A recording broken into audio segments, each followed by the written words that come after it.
প্রত্যেকবার কাজ রেখা নামাজ পড়োস, তোর সমস্যা কি?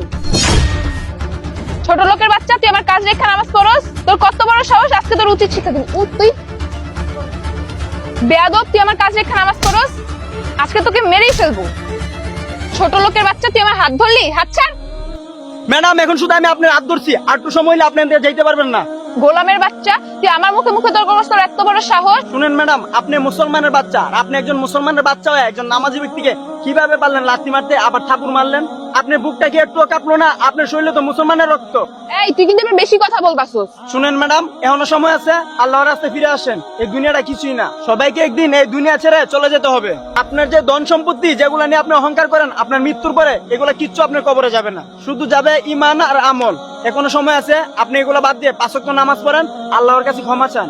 ঠিকই তো রে, তুই আমার চোখ খুলে দিলি। আমি এভাবে কখনো চিন্তা করিনি। আমাকে মাফ করে দিস।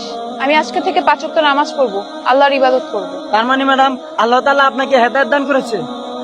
যারা আল্লাহকে ভালোবাসেন কমেন্ট বক্সে আই লাভ আল্লাহ লিখে যাবেন। চ্যানেলটি সাবস্ক্রাইব করতে ভুলবেন না।